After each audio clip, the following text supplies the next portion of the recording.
Pemirsa, serangkaian HUT Bali TV ke-17, Lala Sutrio menggelar senam massal dan lomba senam aerobik yang memperebutkan Piala Menteri Pemuda dan Olahraga. Kegiatan yang berlangsung di Wantilan Gedung Pers Ketut Nada tersebut diikuti ratusan peserta dari berbagai daerah di Bali.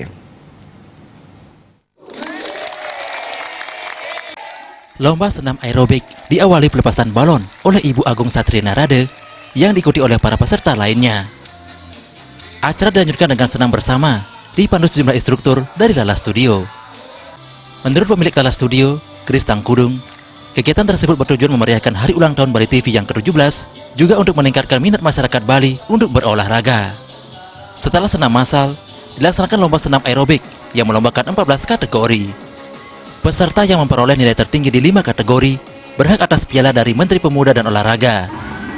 Peserta berasal dari 9 kabupaten dan kota di Bali dengan kategori mulai anak-anak hingga dewasa. Kegiatan kali ini dikemas sedikit berbeda dari tahun-tahun sebelumnya, karena diisi pelepasan balon berjumlah 17 buah dan pemilihan warna-warna baju bernuansa oranye dan biru yang sesuai dengan logo HUT ke-17 Bali TV. Tujuan kami menyelenggarakan senam massal dan lomba senam aerobik dalam rangka ulang tahun Bali TV yang ke-17 ini adalah lebih meningkatkan minat masyarakat khususnya di Bali ini untuk berolahraga. Dimana sebelum lomba kan kita mengawali lomba kita berikan senam massal. Nah, di senam massal itu kita kasih variasi. Misalnya kita awali dengan Yo Ayo Ayo olahraga, musik dari Kementerian Pemuda dan Olahraga.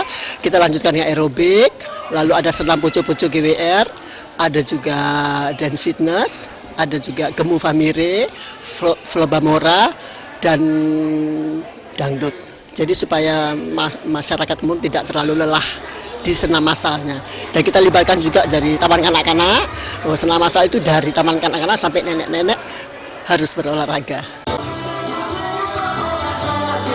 Pemilik Lala Studio Chris Tangkudung mengatakan lebih lanjut, kegiatan senam massal dan lomba aerobik ini bisa dilaksanakan secara rutin setiap tahunnya dengan harapan senam aerobik semakin diminati masyarakat Bali. Selain memperebutkan hadiah piala dari Menteri Pemuda dan Olahraga, panitia juga menyediakan puluhan hadiah dan trofi untuk masing-masing kategori lomba, baik untuk dewasa maupun anak-anak. Eka Yana, Bali TV.